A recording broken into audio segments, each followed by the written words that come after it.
Est-ce que Jésus est vraiment né le 25 décembre? Pourquoi qu'on fête Noël à la solstice d'hiver? Puis est-ce que l'Église catholique a choisi le 25 décembre juste parce que c'était déjà une fête païenne pour un dieu solaire romain? On va découvrir tout ça. Eh bien, plus en remontant dans le temps, il y a plus de 4000 ans, en regardant des hiéroglyphes égyptiens, des artefacts romains anciens. On va même plonger dans les écrits des premiers pères de l'Église, puis des évêques catholiques, hein, pour voir ce qu'ils ont à dire là-dessus. On va aller au fond des choses, mes chums. Mettons le 25 décembre en procès, mes amis, puis découvrons ce que l'ennemi essaie vraiment de cacher, qui dans cette vidéo, on va découvrir pourquoi qu'on fête la naissance du Christ le 25 décembre. Est-ce que l'Église romaine l'a choisi juste parce que c'était déjà une fête païenne pour un dieu soleil, puis que voulait empêcher les chrétiens d'adorer le soleil? Ou bien il y a plus que ça dans l'histoire. On va trouver la réponse à ces questions, puis bien d'autres encore dans cette vidéo. Mais d'entrée de jeu, je veux dire que si tu te considères académique, tu seras peut-être pas d'accord avec toutes les preuves présentées dans ce procès. Tu es pas obligé, on a tous nos biais, puis même les savants se chicanent entre eux. Tout le monde a un biais. À la fin de la journée, notre système de justice déclare quelqu'un coupable quand les preuves dépassent le doute raisonnable. C'est exactement ce qu'on va faire. Après tout, combien de poison ça prend dans le verre d'eau pour que le verre au complet soit contaminé? Pas bien gros, mais là, tu te demandes sûrement qui s'en fout de quand Jésus est né? Qu'est-ce que ça change si l'Église catholique a choisi le 25 décembre pour sa naissance ou n'importe quelle autre date? Ben, si c'était juste à propos de nous, ça changerait rien. Mais la réalité, c'est que c'est pas à propos de nous, c'est à propos de lui. C'est lui qu'on adore. Puis, selon Deutéronome chapitre 12, il nous a déjà dit qu'on n'a pas le droit de prendre des affaires, des traditions ou des journées que les païens utilisaient pour adorer leurs dieux, de les copier, de les christianiser, de mettre un peu d'eau bénite là-dessus, puis de les offrir au vrai Dieu. On n'a pas le droit de faire ça. On est supposé l'adorer en esprit puis en vérité, comme il l'a commandé. On n'a pas le droit d'ajouter ou d'enlever de ça. Alors, si le 25 décembre était en fait la fête des dieux soleil païens, puis que l'Église romaine a décidé de mettre l'anniversaire du Christ là-dessus, ça serait comme si moi je décidais de changer la fête de ma femme pour la mettre à la même date que celle d'une de mes ex. Imagine un mari qui dit à sa femme: «Chérie, je veux plus fêter ta fête le 24 juillet, c'est trop dur à retenir. Mon ex avait sa fête le 31 octobre, puis en plus, c'est une grosse fête populaire. Ça va être plus facile pour moi de m'en rappeler si on déplace ta fête là. Tu penses que ça passerait bien? Pas sûr que tu resterais marié bien longtemps si nos propres femmes seraient insultées, qu'on déplace leur fête à celle d'une rivale, imagine Dieu, qui dit qu'il est un Dieu jaloux. Donc, ce sujet-là est super important. Si c'est possible que des non-croyants offensent Dieu sans le savoir, c'est aussi possible que nous, sans s'en rendre compte. Puis comme mélanger le profane avec le sacré, c'est une grosse affaire pour lui. Il faut s'assurer qu'on ne suit pas aveuglément un calendrier catholique pour quelque chose d'aussi sacré que la naissance du Messie. Là, moi, je crois que Dieu veut une épouse sans tache ni ride. Les jours où on adorait Dieu comme ça nous tentait, en mettant tout sur nos émotions, c'est fini. Dieu est en train de traverser les nations, puis préparer son épouse pour son retour. Aujourd'hui, quasiment tous les chrétiens suivent un calendrier religieux créé par l'Église romaine ancienne, puis il n'y a pas une seule fête qui est sur le calendrier de Dieu.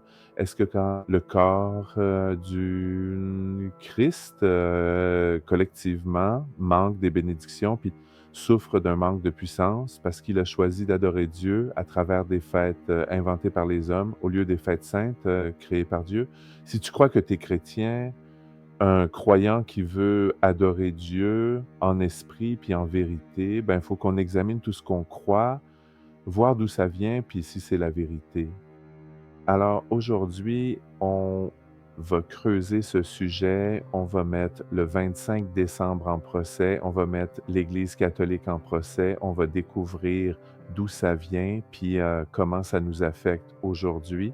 Puis à la fin de cette vidéo, je vais te révéler exactement, ce que l'ennemi essaye de cacher, puis comment il a utilisé l'Église romaine pour couvrir ce que Dieu avait vraiment mis de côté pour toi. Reste avec moi, on va découvrir la vérité, toute la vérité, puis rien que la vérité.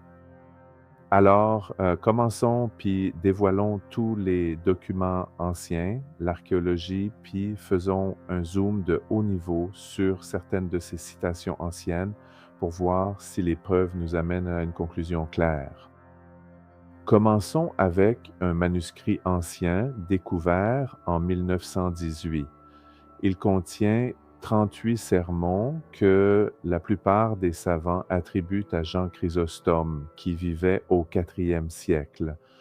Dans ces sermons attribués à Chrysostome, il y a une autre Amélie qui serait d'un auteur obscur nommé Pontius Maxima. Le plus vieux manuscrit qu'on a de ces sermons date du 9e siècle. Ça veut dire que peu importe qui est l'auteur, il était soit contemporain de Chrysostome au IVe siècle, soit un auteur chrétien après Jean, mais avant le 9e siècle.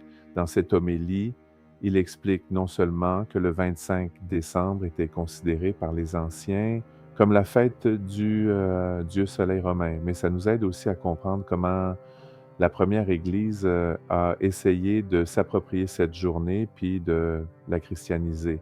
Il dit ceci, il l'appelle aussi l'anniversaire de l'Invictus, ce qui veut dire invaincu, mais qui est Invictus sinon notre Seigneur qui a souffert la mort puis l'a vaincu, ou quand il l'appelle l'anniversaire du soleil, ben Christ, c'est le soleil de justice dont le prophète Malachie a parlé. L'ancienne solstice d'hiver, mes amis, qui tombait le 25 décembre, c'est exactement ce qui est mentionné ici. Cette vieille citation dit que les païens, dès le 4e siècle peut-être, appelaient la solstice d'hiver la fête de naissance du dieu soleil. C'est une preuve bien forte que le 25 décembre n'était pas juste nommé comme la fête de naissance du Christ, mais aussi, par hasard, la fête des dieux soleil romain. En plus, la citation ci-dessus est confirmée par saint Augustin d'Hippone lui-même, que certains disent être l'écrivain chrétien le plus influent de l'histoire après l'apôtre Paul. Dans un sermon qu'il a donné le jour de Noël, vers la fin des années 300, début des 400, il dit que le 25 décembre était encore célébré par les païens comme une fête sacrée pour leur dieu soleil. Il a dit alors mes frères, gardons ce jour comme sacré, pas comme les incroyants le font à cause du soleil matériel, mais à cause de celui qui a créé le soleil. Maintenant, lui est aussi au-dessus de ce soleil, même dans la chair, le soleil que les gens adorent à la place de Dieu, parce que dans leur aveuglement mental, ils ne peuvent pas voir le vrai soleil de justice. Selon Augustin, le 25 décembre était pas juste le temps où on célébrait la naissance du Christ, mais aussi la journée où les païens adoraient leur dieu soleil, le soleil physique. Puis comme tu vas voir plus tard dans cette vidéo, c'était pas juste une pratique des païens de Rome. La solstice d'hiver était célébrée comme la fête de naissance de quasiment tous les dieux soleils partout dans le monde, à toutes les époques, sur tous les continents. Avant d'aller plus loin, c'est important de comprendre c'est quoi, puis pourquoi la solstice d'hiver est si importante. Faut comprendre la signification de la solstice d'hiver dans les cultures anciennes, parce que presque tout le culte des dieux soleils tourne autour de ça. Pourquoi? Parce que la solstice, d'hiver, c'est la journée la plus courte de l'année. C'est la journée où le soleil a l'air d'arrêter, puis de se retourner, puis les journées commencent à rallonger. Les anciens l'appelaient, la journée où le soleil renaît. C'est pour ça que les fêtes des dieux soleils étaient à cette date-là, parce que c'était, la journée où le soleil recommençait à renaître selon leur perspective. C'est la journée où les jours rallongent, puis où le soleil commence à prendre le dessus sur la nuit. Alors, on voit la solstice d'hiver utilisée pour adorer les dieux soleils à travers le temps, puis sur presque tous les continents. Regarde la tombe de Newgrange en Irlande, où une petite fenêtre s'aligne juste avec la solstice d'hiver pendant 17 minutes chaque année.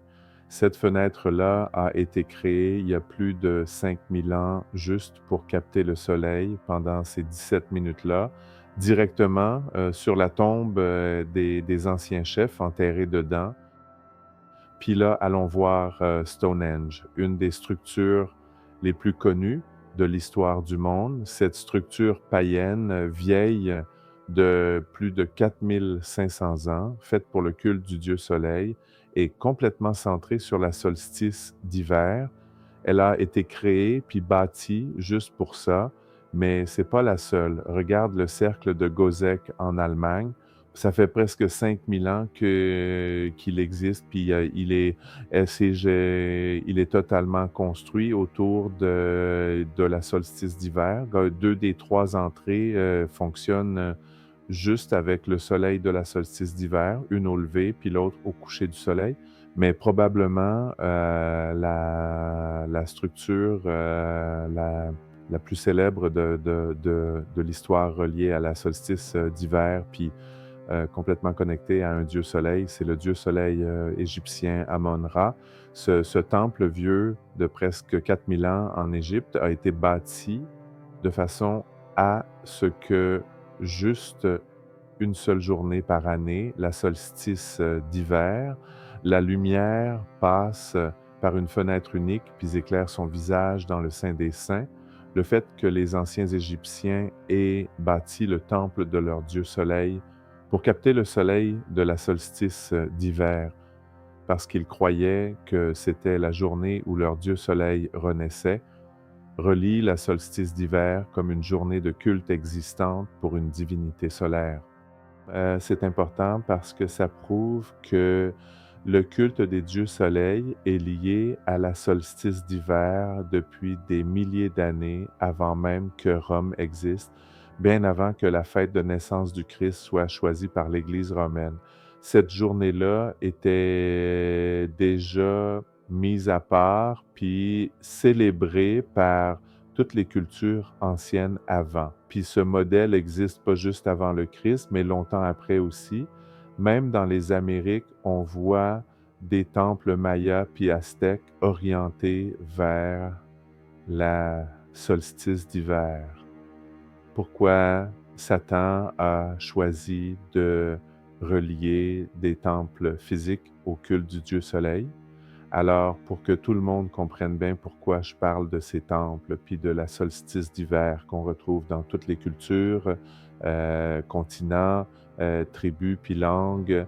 Faut reculer puis voir pourquoi l'ennemi influençait ces cultures à faire ça. On sait que Dieu n'est pas impliqué dans ce culte païen des dieux soleil, mais pourquoi, parmi toutes les choses que Satan aurait pu choisir, il a influencé ces cultures à créer des temples physiques de façon à ce que le soleil, l'objet créé dans le ciel, passe à travers eux, puis qu'ils inventent une divinité autour de ce soleil. Pourquoi il a fait ça? Donc, je vais te suggérer que c'est parce qu'il sait juste comment déformer ce que Dieu a déjà établi. Il sait juste comment imiter puis se moquer du Très-Haut, parce que la Bible dit que ceux qui suivent Dieu, qui croient en Yeshua, Jésus, sont le temple du Saint-Esprit. Le temple était jamais supposé être une structure physique, il était supposé être le créateur de l'univers, le Fils du Dieu vivant qui brille à travers nous. Dans Apocalypse chapitre 21, verset 23, ça dit que quand la nouvelle Jérusalem va descendre, elle aura même pas besoin de lumière, il n'y aura pas besoin du soleil ni de la lune, parce que la gloire de Dieu sera sa lumière, l'agneau sera sa lampe. En d'autres mots, le Fils du Dieu vivant sera la seule lumière qui brillera dans la nouvelle Jérusalem. Puis nous, on est les précurseurs de cette lumière, puis c'est ça que Satan essaie de cacher. Il voulait que les anciens peuples de la terre soient distraits du vrai Dieu en adorant la création. Puis aujourd'hui, son agenda, c'est de faire en sorte que le peuple de Dieu l'adore à travers des fêtes inventées par les hommes, au lieu des fêtes saintes ordonnées par Dieu. Alors Satan a choisi cette journée, la solstice d'hiver, pour être la renaissance du soleil. Il a ajouté une divinité solaire, puis il l'a tissé à travers le temps, puis éventuellement, son plan, c'était de l'amener dans l'Église. Parce que s'il réussissait à l'amener dans l'Église, le peuple de Dieu s'éloignerait du vrai calendrier de Dieu, puis serait paralysé pour recevoir toute la puissance puis l'autorité sur la terre que Dieu veut pour son peuple. Il nous tromperait pour qu'on fasse pas les choses bibliques de la façon biblique, mais qu'on se mette littéralement à se moquer de Dieu à travers une date choisie par Satan pour l'adorer, puis tout ce temps-là, on n'aurait même pas idée qu'on est en train d'offenser le vrai Dieu. Mes amis, cette date-là est cruciale. C'est important de comprendre d'où ça vient, parce que dans les preuves qu'on va montrer tout au long de cette vidéo, pour répondre à le 25 décembre en procès, puis pourquoi ils l'ont choisi, la solstice d'hiver, puis les temples sont une partie fondamentale de ces preuves. Si on peut établir que les païens adoraient des divinités solaires à la solstice d'hiver, avant que l'Église romaine choisisse cette date pour la naissance du Christ, alors c'est bien possible que l'Église ait choisi cette date parce que c'était déjà une fête païenne dans leur effort de la remplacer. Un geste qu'on va voir plus tard est illégal bibliquement, mais avant de tirer des conclusions trop vite, retournons à notre procès. Plus tôt, on a montré comment le temple égyptien d'Amon-Ra était lié à la solstice d'hiver, puis comment il croyait que les rayons du soleil ce jour-là faisaient renaître le soleil. Maintenant, allons voir un philosophe grec, Plutarque, qui vivait au 1er siècle, puis laissons-le nous dire pourquoi ils ont bâti son temple autour de la solstice d'hiver.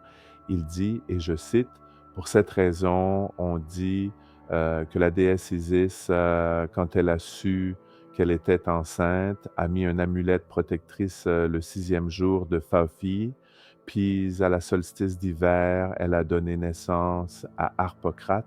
Harpocrate, c'était le dieu soleil Horus en enfant. Ça veut littéralement dire l'enfant Horus. Horus était le dieu soleil d'Égypte, puis Plutarque rapporte qu'il est né à la solstice d'hiver. Donc, non seulement Plutarque nous dit que le dieu soleil d'Égypte était né à la solstice d'hiver, mais il le fait longtemps avant qu'un seul écrivain catholique ait décidé de déterminer la date de naissance du Christ. Cette preuve est cruciale parce qu'elle montre que Rome puis l'Égypte avaient été des dieux du dieu soleil qu'ils croyaient nés à la solstice d'hiver, puis au 1er siècle, c'était le 25 décembre. Dans le cas de Rome, il y a même des preuves qu'ils adoraient le dieu soleil le 25 décembre, qui était bien sûr la solstice d'hiver à cette époque, mais l'Égypte puis Rome ne sont pas les seules cultures qui nous donnent un dieu soleil né à la solstice d'hiver. L'évêque Épiphane de Salamine, qui vivait au 4e siècle, nous détaille que les Grecs avaient aussi un dieu céleste né ce même jour. Il décrit ce qui se passe le 25 décembre à son époque quand il dit d'abord à Alexandrie dans le Coréum, comme il l'appelle, c'est un très grand temple, le sanctuaire de corps. Il laisse veille toute la nuit en chantant des hymnes à l'idole avec accompagnement de flûte. Et quand tu leur demandes ce que ce mystère veut dire, ils répondent qu'aujourd'hui, c'est l'heure de corps, c'est-à-dire la Vierge, quand elle donne naissance à Aion. Aion est le dieu cosmique principal des Grecs, puis il est représenté comme étant en charge de toute l'année, puis du zodiaque. Épiphane nous dit que ce faux dieu est aussi né le 25 décembre, puis même si l'Église romaine aujourd'hui a fait un bon travail pour convaincre bien du monde que le 25 décembre a jamais été une fête païenne, encore moins la fête d'un dieu soleil païen. L'histoire, puis leurs propres évêques racontent une toute autre histoire. Épiphane nous dit non seulement que les Grecs célébraient la naissance d'un dieu le 25 décembre, mais quelques lignes plus loin, il ajoute que quasiment toutes les autres cultures païennes de son époque avait une célébration le 25 décembre. Il dit, et je cite, les Grecs, je veux dire les idolâtres, célèbrent ce jour, la solstice d'hiver, le 8e jour avant les calendes de janvier. Ce qui veut dire 8 jours avant le 1er janvier, donc le 25 décembre. Les Romains l'appellent Saturnale, les Égyptiens Chronia, les Alexandrins Sychélia. La solstice d'hiver était non seulement la fête des dieux égyptiens puis grecs, mais Épiphane dit qu'elle était célébrée par les plus grandes cultures de son temps, puis lui vivait dans les années 300. Puis parlant des années 300, regardons la prochaine preuve, qui est rien de moins qu'un calendrier romain de 354 après Jésus-Christ. J.C. qui dit littéralement que le 25 décembre était la fête du dieu soleil romain. Ce calendrier a été créé par un calligraphe nommé Philocalus pour un riche chrétien nommé Valentinas. Dans la 6e partie de ce calendrier, le 25 décembre est inscrit comme une fête païenne romaine. Voici l'entrée exacte.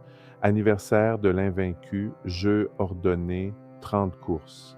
C'est la plus vieille référence littéraire qu'on a d'une fête païenne de Sol Invictus, le dieu soleil de Rome. T'as entendu ce que ça dit? Le 25 décembre est marqué sur le seul calendrier romain survivant de cette époque, puis ça dit que c'est l'anniversaire d'un dieu soleil romain. On sait aussi que les chrétiens romains célébraient le 25 décembre comme la naissance du Christ à ce moment-là, parce que, ironiquement, sur ce même calendrier de 354 après Jésus-Christ, le 25 décembre est aussi mentionné comme la fête de naissance du Christ. Puis on sait qu'il le célébrait pas au troisième siècle, le 25 décembre, parce que le docteur Stephen Heijmans nous dit que dans De Pache-Comptus, écrit en 243 après Jésus-Christ pour déterminer la date de Pâques, ils argumentaient que Christ, le nouveau soleil de justice, devait être né le 28 mars. Ça nous montre qu'au milieu du troisième siècle, la date de Noël n'était pas encore connue, puis qu'elle a été choisie après ça, mais avant le calendrier de 354 après Jésus-Christ, probablement durant le règne de l'empereur Constantin dans les années 330. Mais est-ce qu'on a d'autres preuves de culte solaire à Rome avant 354 après Jésus-Christ? J'y sais absolument. Non seulement on a l'empereur Aurélien qui a dédié un temple au dieu soleil Sol Invictus en 274 après Jésus-Christ, mais l'archéologie a découvert des pièces de monnaie romaine frappées avec Sol Invictus dans le 4e siècle, le 3e, le 2e, le 1er, puis même jusqu'au 1er siècle avant J.C.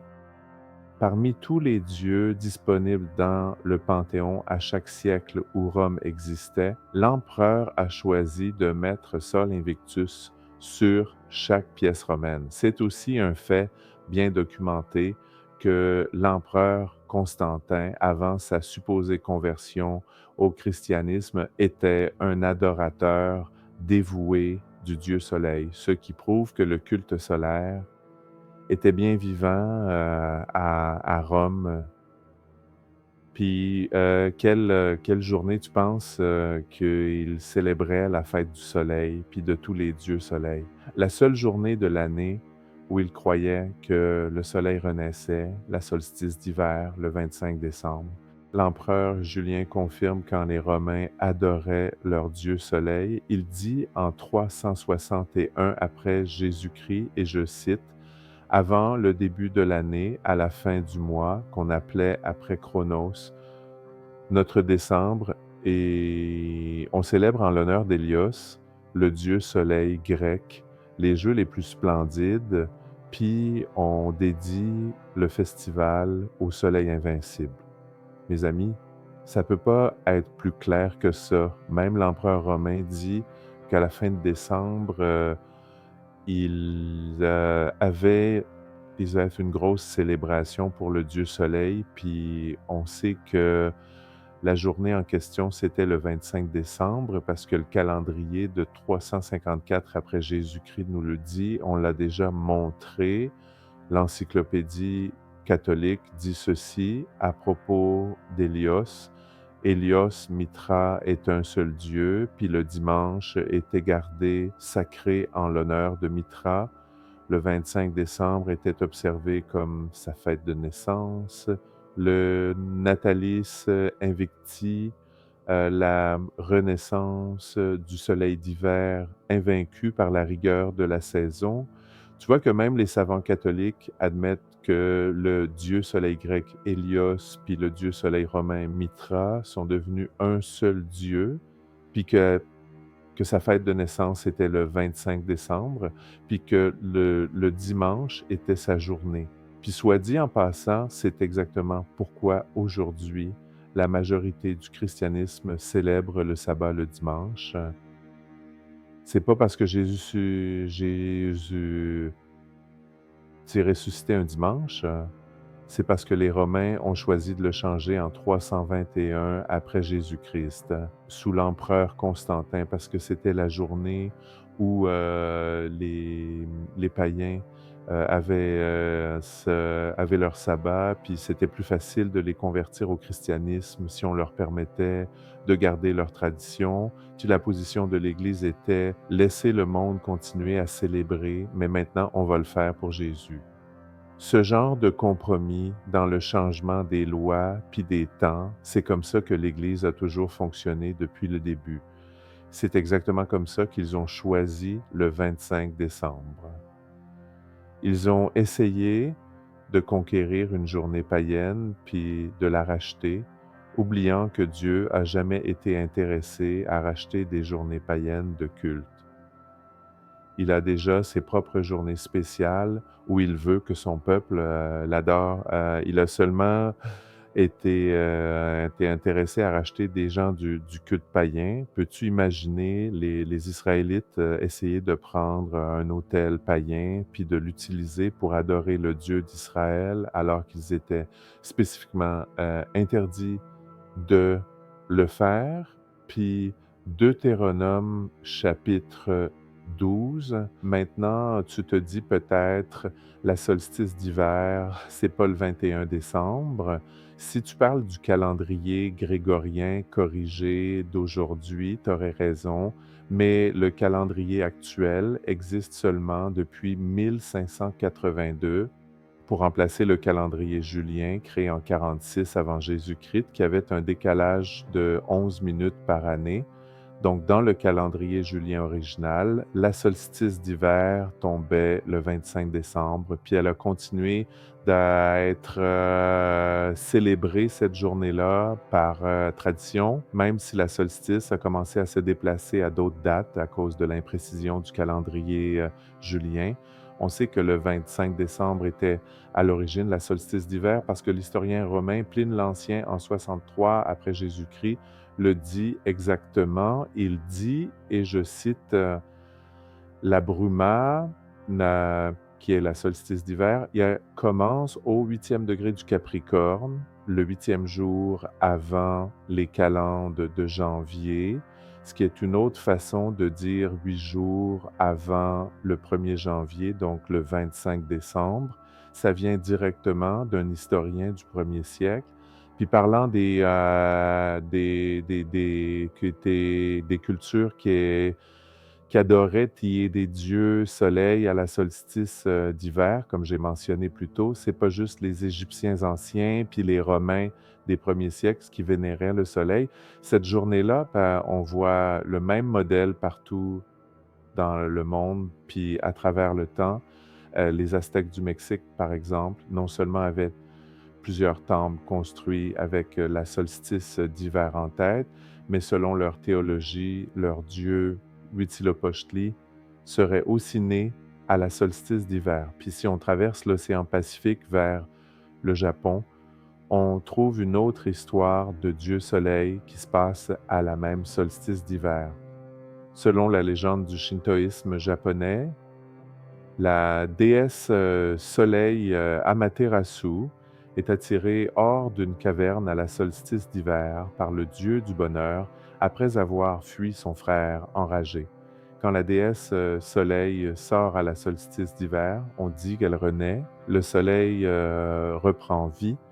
Dans le shintoïsme, leurs fidèles célèbrent encore cette cérémonie ancienne appelée Toji Tosai, en allumant des chandelles, puis en adorant la déesse Soleil chaque année cette journée-là. Je ne dis pas que les Aztèques du 13e siècle ou le shintoïsme japonais ou aucune citation après le 4e siècle ont eu une influence sur la décision du 4e siècle de mettre la fête du Christ le 25 décembre. Ce que je montre, c'est un modèle d'adoration des dieux soleils qui tombent sur la solstice d'hiver. On le retrouve sur chaque continent depuis 5000 ans. Puis comme on sait que les Aztèques avaient aucune idée que les Romains existaient, soit ils ont migré à l'origine du Moyen-Orient des milliers d'années plus tôt, puis ont apporté avec eux le culte du dieu soleil à la solstice d'hiver soit ils l'ont appris directement des démons, peut-être les mêmes démons qu'ils invoquaient pendant leur sacrifice humain, peu importe. Il semble que l'une des journées les plus importantes de culte pour Satan était le 25 décembre. Même les Wiccans modernes célèbrent la fête de leur dieu à la solstice d'hiver en la célébrant rien de moins qu'à Stonehenge, qu'on a mentionné plus tôt. Ils l'appellent de toute chose la journée de Yule, qui est le même vieux nom que les peuples germaniques, puis scandinaves lui donnaient des milliers d'années plus tôt. Puis chose intéressante, les Vikings anciens appelaient la journée de Yule la journée d'Odin. T'as remarqué? Parmi toutes les journées de l'année qu'ils auraient pu choisir pour être la journée d'Odin, qui est, selon la plupart des savants, le précurseur de certains attributs du Père Noël. Ils ont choisi le 25 décembre, la solstice d'hiver, comme sa journée, même si je pourrais continuer à lister d'autres divinités païennes adorées cette journée-là. On va finir cette section avec une dernière preuve, puis cette preuve vient rien de moins que de l'Église de Satan elle-même. Même si la citation suivante n'est pas une preuve académique ancienne, elle est quand même frappante. Voici ce qu'ils disent sur leur propre site web à propos du 25 décembre, et je cite: les chrétiens ont volé cette fête aux païens.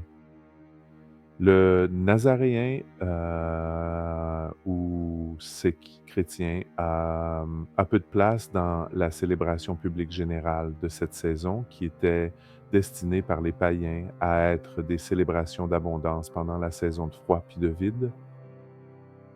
Pour le temps des fêtes de Yule, on profite de la richesse de la vie puis de la compagnie du monde qu'on aime parce qu'on est souvent les seuls à savoir d'où viennent vraiment les traditions. Je ne sais pas pour vous autres, mais on n'est pas même pas rendu à moitié de ce procès-là, puis le 25 décembre a pas l'air si innocent qu'on voudrait nous faire croire. Mais quand l'Église de Satan affirme premièrement que leur maître a inventé cette journée-là pour qu'on l'adore lui-même, deuxièmement, que chaque individu est censé se livrer à la gratification personnelle, ce qui arrive pas mal souvent pendant les fêtes de Noël.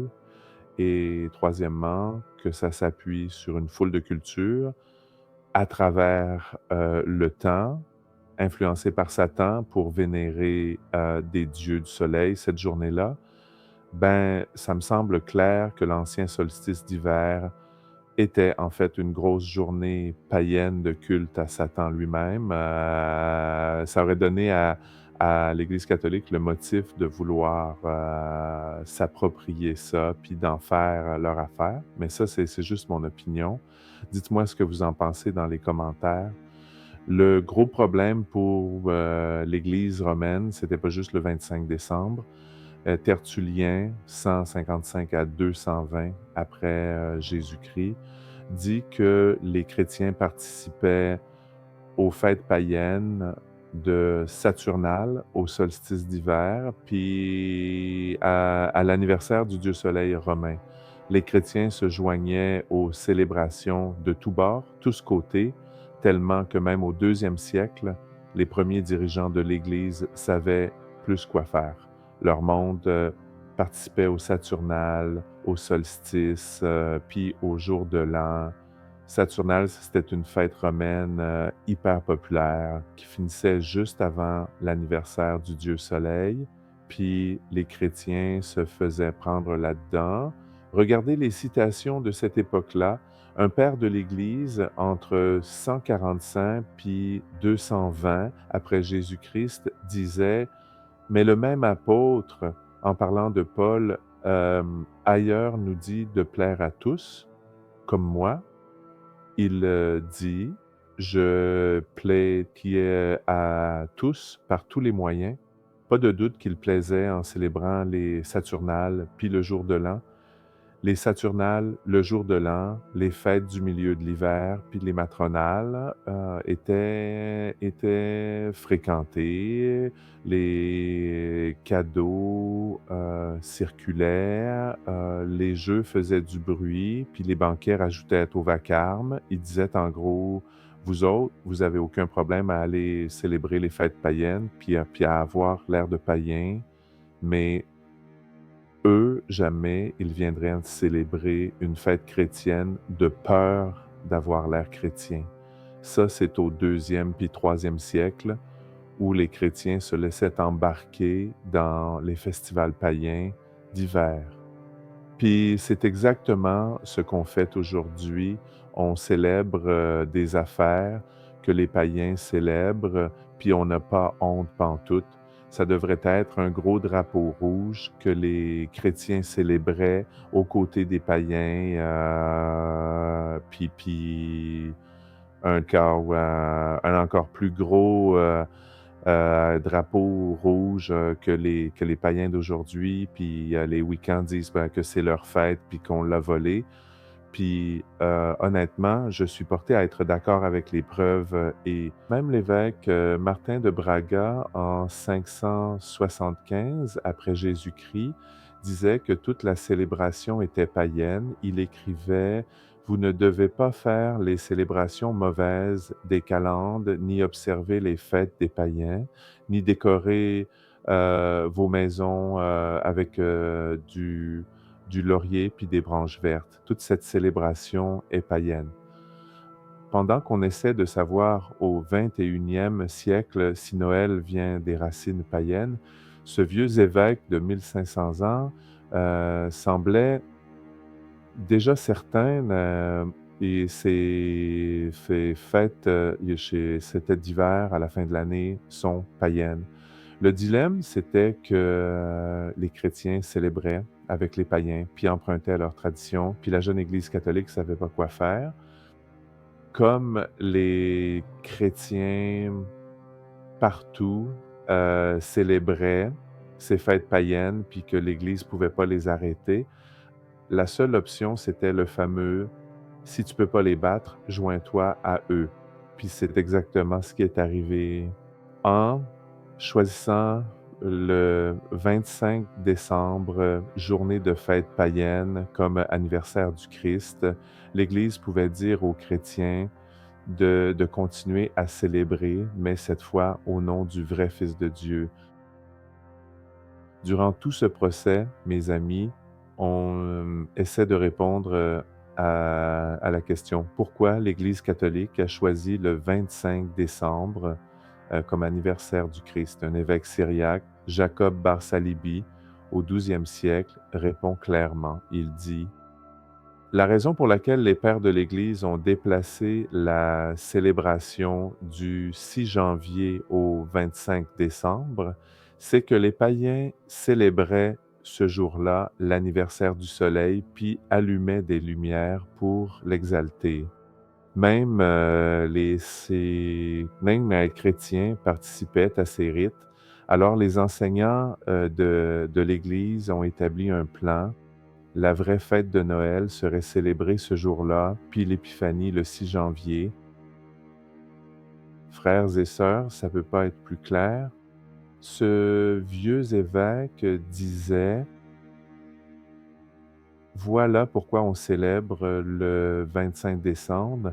C'était une journée païenne, les chrétiens la célébraient déjà, l'Église savait qu'elle pourrait pas les arrêter, alors elle a adopté la date, puis leur a dit de la célébrer pour le Christ. Au 12e siècle, c'était bien connu dans l'Église que le 25 décembre avait été choisi parce que c'était déjà une journée païenne de culte au dieu soleil, puis l'Église a essayé de la récupérer, comme, l'Église catholique a grandi vite, elle a fini par afficher le culte du dieu soleil le 25 décembre en évangélisant puis en conquérant, territoire après territoire. Au lieu d'enseigner aux païens, de suivre, le vrai Dieu à sa manière.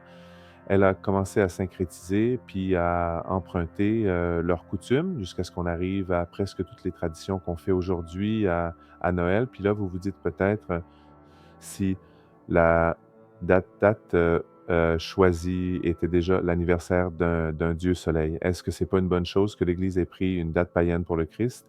Ça a l'air beau de notre perspective, mais dans quelques minutes, je vais, vous montrer dans les Écritures où Dieu interdit de prendre une ancienne pratique païenne de culte, puis de la convertir pour lui. Restez avec moi parce qu'à la fin, je vais aussi vous montrer, la vérité choquante que l'ennemi essaie vraiment de cacher à travers tout ça. Quelque chose que quand notre famille l'a découvert, ça a changé nos vies pour toujours. Il y en a qui disent que le 25 décembre, a été choisi parce que les premiers écrivains de l'Église avaient conclu mathématiquement que le Christ était né cette journée-là. Là, ils citent, surtout Hippolyte puis Africanus comme source. Mais comme on va le voir, bientôt, en regardant ces citations-là, vous allez voir, à quel point il y a pas grand-chose comme preuve, solide. C'est vrai qu'il y a eu quelques écrivains qui ont deviné le 25 décembre comme date, mais en en regardant de plus près, premièrement, ces suppositions venaient pas d'un esprit académique, mais de la superstition. Puis deuxièmement, ces citations ont été choisies de façon bien sélective parmi une foule de dates que les chrétiens avaient calculées. L'historien Clement Miles expliquait ça dans son ouvrage classique de 1912, Christmas Customs and Traditions. Il disait, il n'y a pas un seul mois dans l'année auquel la nativité n'a pas été assignée par un écrivain ou un autre. Le 25 décembre est juste une des nombreuses suppositions des premiers écrivains chrétiens. Saint Clément lui-même, qui vivait à la fin du deuxième siècle, croyait que le Christ était né le 17 novembre. Ça veut dire qu'à la fin du deuxième siècle, la date était même pas encore fixée. Avec toutes les preuves empiriques qu'on a vues jusqu'à maintenant, on sait que l'Église a choisi le 25 décembre pour détrôner le dieu soleil païen, puis pour faciliter la conversion des païens au christianisme. Fait que, je sais pas pour vous autres, mais c'est bien pratique qu'à l'époque moderne, on soit retourné en arrière pour trouver 2-3 personnes qui avaient deviné cette date-là. Ils auraient pu deviner n'importe quelle autre journée du mois puis trouver quelqu'un qui l'avait dit, mais c'est pas ça qui est arrivé. Regardons donc quelques-unes de ces citations de l'autre côté, puis voyons si elles sont vraiment crédibles. C'est un des écrivains les plus populaires qui aurait proposé le 25 décembre, c'est Hippolyte de Rome au troisième siècle. Et toute sa chronographie a été déboulonnée moins d'une décennie après sa sortie, puis il y a des preuves que c'est même pas crédible. Voici la citation. Pour la première venue de notre Seigneur dans la chair, quand il est né à Bethléem, 8 jours avant les calendes de janvier, le 4e jour de la semaine, alors qu'Auguste était dans sa 42e année, mais depuis Adam, 5500 ans. Selon l'Encyclopédie catholique, cette citation-là est même pas authentique. Premièrement, vous voyez qu'il met 5500 ans complétés jusqu'au temps du Christ, alors qu'il aurait dû y en avoir environ 4000. Deuxièmement, que l'Encyclopédie catholique dit que cette citation est pas authentique. Elle dit le passage pertinent qui existe dans le manuscrit Chigi sans les mots entre crochets dit ceci chaque fois qu'il est cité avant environ l'an 1000. En d'autres mots, la citation originale est la suivante. Pour la première venue de notre Seigneur dans la chair à Bethléem, ça s'est passé sous le règne d'Auguste et il a souffert dans sa 33e année. Et tout ce que vous voyez entre crochets n'est pas dans l'original. Ça veut dire qu'on doit mettre Hippolyte de côté. C'est même pas authentique. C'est extrêmement douteux. L'Encyclopédie catholique ajoute même que l'interpolation est certaine et admise par les chercheurs Funk et Bonwetsch.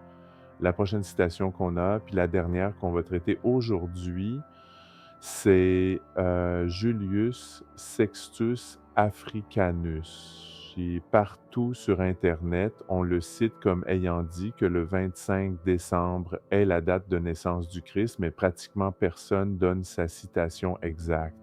Après des recherches poussées, j'ai finalement trouvé la vraie citation en question, puis j'ai été choqué de ce qu'il disait réellement. Voici la citation: La Judée a vu sa floraison et le pays est en train de dépérir aux gentils et aux étrangers. Le salut est venu. Aux misérables, le soulagement est donné en abondance. À juste titre, les femmes dansent et disent: Dame Paige, porteuse du printemps, toi, mère de la constellation céleste. Mes amis, c'est là qu'on prétend qu'Africanus dit que Jésus est né le 25 décembre. Où ça? C'est pas là parce qu'il l'a jamais dit. Faut faire des acrobaties extrêmes avec ces mots, puis c'est exactement ce qu'ils ont fait. Premièrement, ils partent de l'idée que les descendants des anciens croyaient que la Terre était née le 25 mars, à l'équinoxe du printemps, puis que les grands hommes naissent et meurent la même journée. Donc, comme ils croyaient que le Christ est mort le 25 mars, étant un grand homme, il devait aussi être né cette journée-là.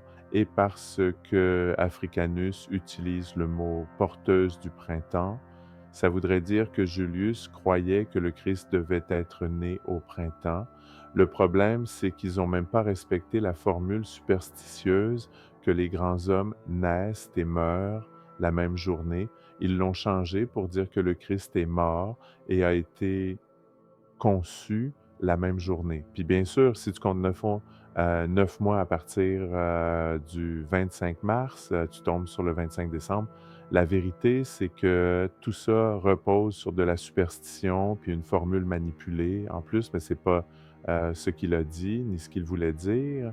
Le contexte, si tu continues à lire, c'est qu'il parle d'eau, il fait référence à une source d'eau, pas à la saison du printemps. Le grec original le confirme parce que Dame Pège est juste une personnification du mot grec pège qui veut dire le puits alimenté par une source. En gros, il dit que Marie, la mère du Christ, a une richesse d'eau en elle, alimentée par le Christ lui-même. Lui, c'est l'eau, c'est la source. Ça devient clair pourquoi personne cite vraiment Africanus en disant qu'il croyait que Jésus est né le 25 décembre, qu'il n'y a aucune citation pour appuyer cette affirmation inventée. On arrive presque à la fin de notre procès. Alors commençons à résumer ce qu'on a découvert. En fin de compte, le seul argument utilisé pour prouver que le 25 décembre n'a pas été choisi parce que c'était une fête païenne, ce sont ces écrivains d'Église qu'on vient de démontrer comme non légitimes et qui ne peuvent pas être utilisés comme preuve, même s'ils pouvaient être fiables, ils ne pourraient jamais renverser toutes les preuves précédentes qui disent le contraire, là. Des preuves irréfutables que le 25 décembre était célébré comme l'anniversaire des dieux du soleil, avant que l'Église romaine le choisisse comme anniversaire du Christ. Ce qui est étrange dans tout ça, c'est que ceux qui défendent cet argument disent que l'Église n'a pas choisi le 25 décembre par syncrétisme ou par mélange d'idées païennes, mais qu'on doit croire qu'ils l'ont choisi parce que quelques écrivains de l'Église avaient deviné cette date-là en utilisant des traditions païennes puis des superstitions juives. Tous les premiers écrivains sur ce sujet utilisaient des formules légitimes pour essayer de déterminer la mort et la naissance du Christ, sauf ceux qui ont sorti la date du 25 décembre. Utiliser une formule basée sur la superstition, puis croire que l'Église catholique était pure dans cette décision, puis qu'elle aurait jamais mélangé le paganisme avec le sacré, ça veut dire qu'il faut ignorer tous les faits historiques, même les faits modernes. Après tout, ils ont eu aucun problème à mettre le même disque solaire derrière la tête des saints que les païens mettaient derrière leur divinité solaire. Ils ont eu aucun problème à mettre des statues païennes dans le Vatican lui-même, en renommant certaines avec des noms de personnages bibliques comme Pierre, Marie, puis même le petit Jésus. Même le pape François a aucun problème à afficher des idoles païennes modernes dans l'Église. En 2019, il a dit qu'elles étaient exposées, mais sans intention idolâtre. Maintenant, est-ce que vous auriez une idole païenne chez vous que fait juste pour la déco? Et si c'était pas assez, ils ont mis la fête de Jean-Baptiste à la date du solstice d'été, choisi la Toussaint pour tomber sur la fête païenne des morts, qui est devenue l'Halloween qu'on connaît aujourd'hui. Mais parlant de preuves, faisons un petit retour pour clore ce procès, puis arriver à un verdict final. On a appris premièrement que le solstice d'hiver tombait bel et bien le 25 décembre, puis que c'était célébré comme une fête païenne pour les dieux du soleil, comme l'ont dit plusieurs écrivains anciens, historiens, puis sources égyptiennes. Deuxièmement, on a vu que le 25 décembre était non seulement l'anniversaire du dieu soleil en Égypte, mais que le calendrier romain de 354 après Jésus-Christ confirme que c'était aussi l'anniversaire du dieu soleil romain. Troisièmement, les archives montrent que l'Église romaine avait un problème quand elle a découvert que les chrétiens célébraient les Saturnales, puis les fêtes d'hiver, puis qu'elle devait faire quelque chose. Quatrièmement, on a trouvé un manuscrit du 12e siècle d'un écrivain syriaque qui dit que les enseignants de l'Église ont changé la date de naissance du du Christ au 25 décembre parce que les chrétiens célébraient avec les païens cette journée-là. Cinquièmement, on a appris que Hippolyte puis Africanus peuvent pas être pris au sérieux dans leurs citations, l'un étant une interpolation tardive, puis l'autre n'ayant rien à voir avec la naissance du Christ, mais plutôt avec une source d'eau en Marie du dieu soleil égyptien Horus, né au solstice d'hiver, aux cultures partout dans le monde qui célébraient l'anniversaire de leur dieu du soleil cette journée-là. Des multiples citations d'écrivains anciens disant que le 25 décembre était une fête païenne, aux mêmes écrivains qui réprimandaient leur congrégation juste pour avoir pensé célébrer ces journées-là dans l'Église. Je pense qu'on peut dire sans l'ombre d'un doute que les preuves mènent à une seule conclusion, coupable. Verdict final, le 25 décembre était une fête païenne existante dédiée à l'anniversaire du soleil depuis des milliers d'années. Les chrétiens se joignaient aux païens dans leur célébration, puis l'Église romaine a choisi d'adopter la fête, de changer le nom, puis de l'appeler la leur. Puis ensuite, dans les temps modernes, pour essayer de blanchir les motifs originaux de l'Église, certains ont choisi de sortir 2, 3 citations d'écrivains anciens qui avaient deviné le 25 décembre par, pure, superstition, juste parce que ça tombait sur la date qu'ils avaient déjà choisie. Là, c'est bibliquement illégal. Je l'ai dit plusieurs fois, mais maintenant on va aller dans les Écritures pour voir pourquoi c'est illégal selon la Bible. Deutéronome 12 est clair. On ne peut pas emprunter des pratiques païennes, puis ensuite adorer notre Dieu de la même manière. Le verset 30 dit: «Prends garde à toi-même de ne pas te laisser prendre, à les suivre, après qu'ils auront été détruits devant toi et de ne pas t'enquérir de leur Dieu en disant: "Comment ces nations servaient-elles leur Dieu? Moi aussi je ferai de même. Tu n'adoreras pas l'Éternel, ton Dieu, de cette manière, car tout ce que l'Éternel déteste, ils l'ont fait pour leur Dieu. Ils brûlent même leurs fils et leurs filles au feu pour leur Dieu.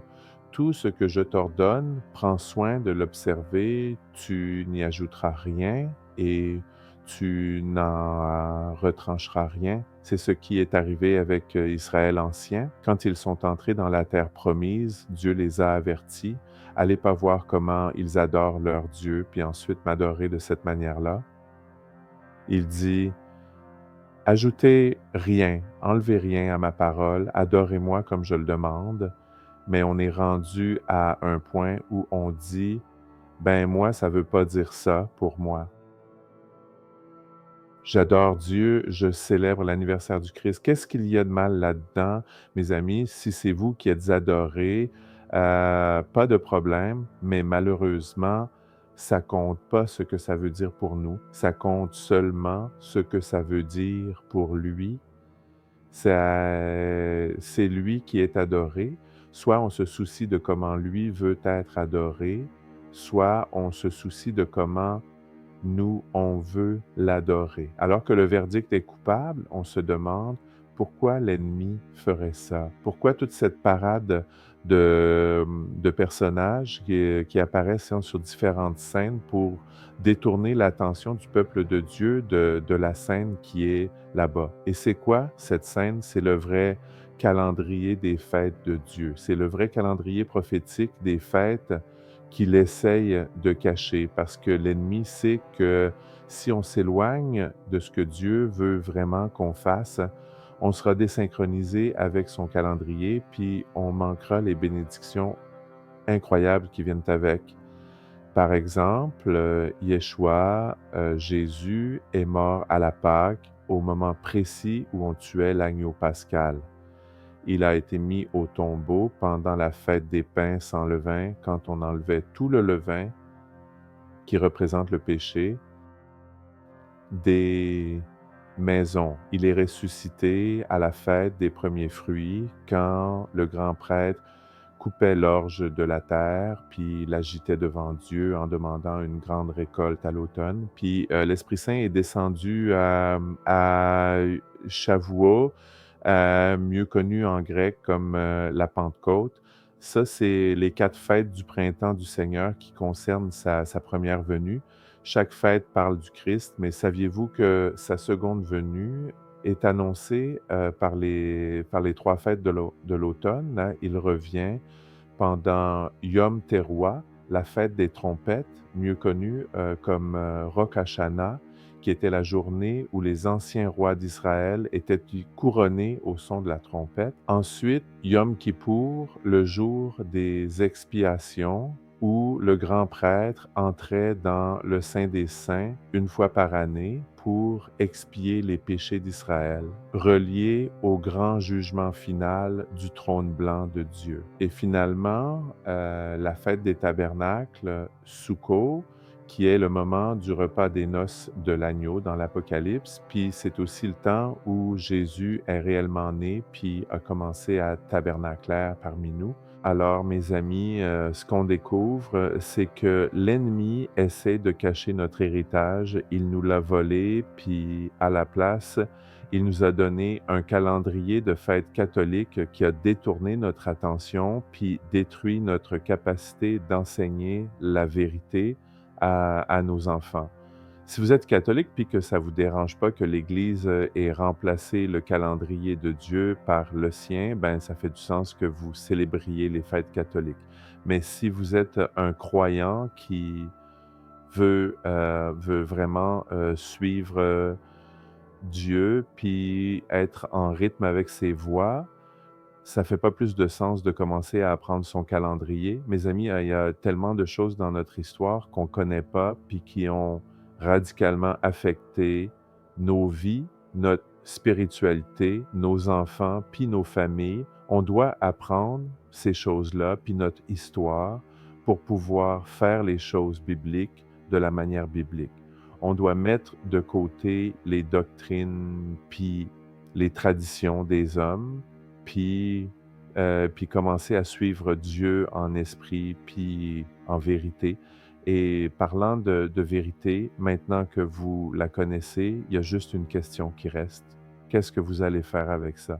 Merci d'avoir suivi avec, moi ce petit procès sur, quand, pourquoi, puis comment le 25 décembre a été choisi comme anniversaire du Christ.